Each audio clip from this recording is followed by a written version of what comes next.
So I'd like to tell you that there's a mystique, a golden ratio for doing knife handle markings up. It's something that everyone follows and everyone does. There isn't. It's just it's very aesthetically pleasing to the maker, really. So you kind of just eyeball it to a certain extent and pick and choose. I use tape measure, I use a set square. I find it aesthetically pleasing if get this one out here. This is where I've decided the handle is going to be terminating, so you'll be holding it like that, and then the amount of pins you do again is kind of up to you. What again you find aesthetically pleasing. I find two, generally speaking. I've done one in the past, I've done three in the past. Really, it's no set rule, nor is there a set rule about where you're going to put them. Obviously, you're not going to put one right where the handle is going to be, nor you're going to put one right on the end. You're going to put them roughly equidistant. So I'm looking at a handle that's going to be 10 centimeters long, 100 mil, 4 inches, I don't know. And so probably for me, I think where I want them roughly is about 2.5. So I'm just going to make a mark 2.5, and then I'm going to make a mark about 7.5. And to me, that looks fine. What I'm going to do though is make the lines centre a little bit. So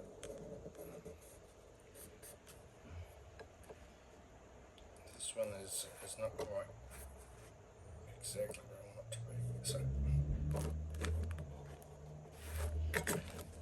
and to me, that's going to be fine.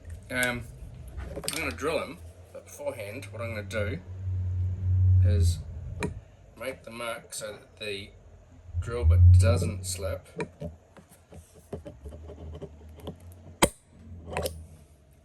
And so there's a little mark there and a little mark here.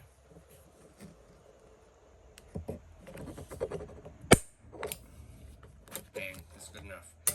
I'll make these other ones match up. Now this one is bigger, and so I think for this I had decided that the handle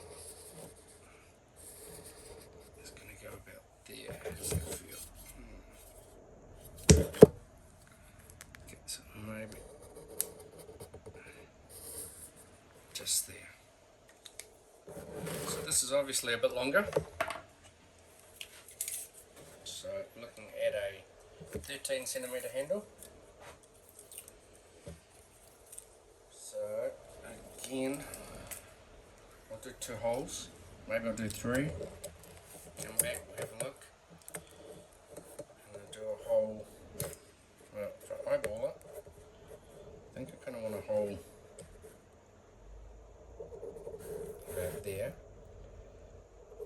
And I want a hole about there. So what did that work out to be?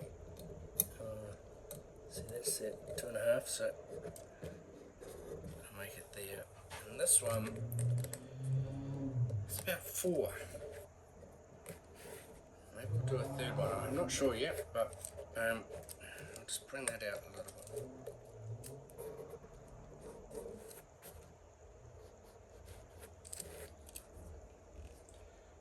I'm 100% convinced that's the best place.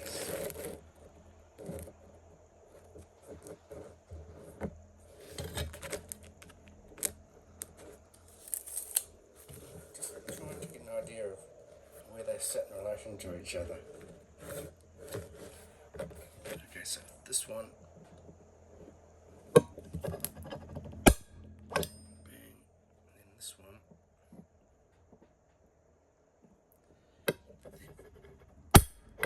So I have mechanical fasteners, probably the steel rod going in and holding the handle.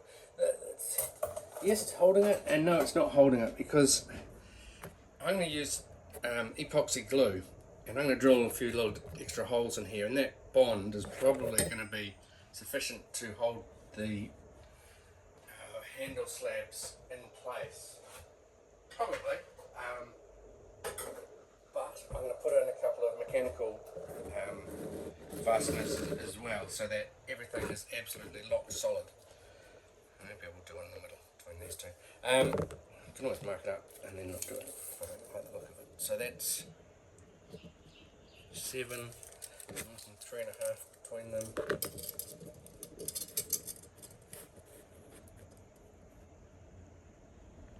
3.5.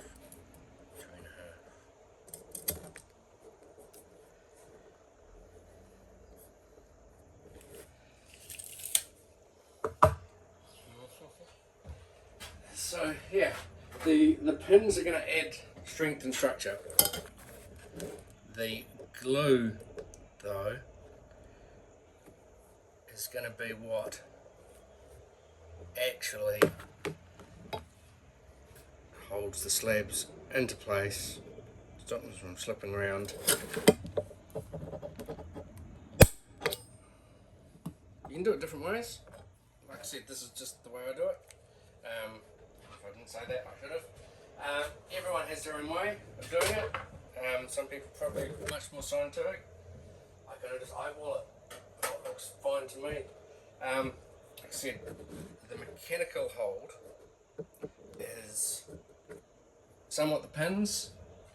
They'll be holding the handle slabs in place to stop them shearing off. But the glue, a good 2-pot epoxy, I use West Systems, I don't know, marine epoxy is probably going to be enough to hold the handle slabs in place, but the pins add extra adhesion.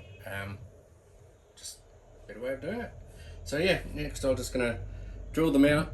Once I've got one, I'll mark the others, do them the same for these ones, do this one, just little holes. I've got a bunch of different handle materials I could use. Got much more than this, but here's some of the. Oh, the other thing to note is some of them are, like I said, just a rod. Some of them are a screw like this one that screws together, so you can actually bind them into place, and then screw them in tight. And then some of them funky ones like this, which is a Loveless bolt, and these are quite nice. You've got to grind the ends off when you do them, otherwise they look a bit weird. But you essentially drill a hole, a stepped hole, so this bit is narrower than and this goes through the middle than the handle material that you might use. And so what you do is you put that through so it goes in, stops at that point there. You put the other one through the middle, then you tighten them up together with plenty of glue, shave them off, and that mechanical bond with the step. So this sits in the wood and this sits in the middle, and it sits back into the wood. Can lock the handle on, so that's applying its own force. Your tension, they don't tighten them up, the buggery, and they lock in and hold everything together. Whereas the pins, and why I'm saying they kind of don't necessarily do as much as you might think, is that they're just gonna sit there, but they'll be glued into place, and everything will be glued in place and clamped, and then set for 24 hours. So these apply force to stop these coming off if they ever slipped off the middle. Whereas the glue binds everything together, and if you use a mechanical closer, which I have done and I do sometimes from time to time, it adds more tension and more force. But some people don't like the way it looks at the end because that can leave a mark where you shaved it off. Actually, that one might be a Corby bolt, and there's a Loveless one which is extremely similar. Same principle, just slightly different look. It's 3-piece instead of 2-piece, I think.